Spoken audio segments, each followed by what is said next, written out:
What it do? It is I, it is me, it is your boy E to the R to the I to the C. And as you see, I got my going to the gym, get my boxing workout on, you know what I'm saying? Cut off hoodie with the red underneath. You know, I like to keep that red on me, you know what I'm saying? So whoop! I'm just playing with this stuff. But yeah, like I was saying, man, red's my favorite color though. Then purple. But it's crazy because a lot of times nowadays I be praying and like I talk to the Lord be like, yo, you just gotta stay consistent. You know, the times you have been consistent, I've given you this, I've given you that. And I just be like, Lord, I just be trying to, but these roadblocks happen. I understand that. But even then, you kind of pivot over here, pivot over there, you just gotta stay consistent. And it's just like, it's just frustrating because you just, like there's a saying goes where people say all the time, you know, you kind of wish God would just come down and sit on the edge of your bed and be like, do this, do this, do this, and this will happen. Because sometimes we be like thinking in our mind, am I going the right way? Am I doing the right thing? And sometimes we can just be wasting time going that way when we should be going this way. So it's very like important that you kind of lock in with your prayers. You know, you're praying, whatever you're doing in the morning, whatever you're doing, whatever that is, or whatever. You know, you lock in meditation, all that good stuff, so you can hear the Lord in your ear and tell you which way you should go. Because I mean, I definitely feel like a lot of times I've wasted a lot of time doing something that's like I was forcing it because I wasn't praying. Like the situation with looks because I was forcing it because I wasn't praying. If I had been praying, then the Lord probably would have told me, hey man, you need to give this up. And all the signs had been there for me to give it up. But I kept forcing it. It was like I had the entrepreneur's mindset. I was all in on making it happen. And sometimes even when you're all in on making it happen, it don't happen. So that ain't always the case. Just because you're all in on something doesn't mean it'll happen. So it's a crazy perspective when it comes to that, because you would think, you know, you're doing everything in your power to make this happen, that, you know, some kind of way the site will launch the way you want. You know, 4 years, the site launched once, wasn't the correct way, it went down, that was it. It's like I just couldn't find the right developer. The whole time First Lady's like, once you become a developer, and then I was like, nah. And the reason I never became a developer or a coder and stuff like that, I always felt like I wouldn't grasp it, or I wouldn't get it, or my mind wouldn't get it. And that was just me being negative, thinking I wasn't smart enough. But I do feel like I'm smart enough, but I also feel like when I see that code stuff, I'll be feeling like maybe you have to have a different type of brain to sit down and get all of that. And I never really just sat and got it. I mean, I should have, but I didn't. So, which is crazy because I saw a dude talking about doing it 1 year, then the next year I saw him, he was already coding. So, like I said, anything's possible. I probably could have did it if I put my mind to it, but I didn't. And to this day, I kind of wonder about that, about the coding and stuff like that. Because I guess I just always looked at him like, yo, will I be able to understand all this HTML, this code stuff, and will I be able to get it and all this other stuff? And I always just kept doubting myself.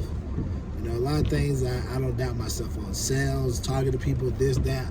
When it came to that stuff, I just always just doubted myself. And I shouldn't have. And you have to change your thinking, because your thinking can paralyze you before you even start. And it paralyzed me for a good amount of years when it came to that when I was in Atlanta. And I shouldn't have been thinking like that. So, note to you, if you're watching, don't let your ideas of yourself paralyze you, especially when others believe in you. You know, like the saying goes, sometimes we gotta have someone's belief in us before we can start believing in ourselves. So, man, that was just one of them situations. To this day, I think about it like, man, I kind of wish I had started it. Even if I had failed or didn't like it, at least I started and tried. I never even started and tried, you know, because it could just change the trajectory of everything I do, work-wise and everything. So, but we're here where we are now, and we have to play the cards that we've been dealt. And I think now at this point, it's just all about listening to God, locking in and making sure that I get to the point where I'm like, all right, what do I need to be doing? How do I need to be doing it? And what do I need to be following up on, Lord, so I can get to where I need to get to? Because that's what it ultimately boils down to at times. feeling, because it's a crazy feeling when you just be at work and you're just like, I'm here, but I really don't want to be here.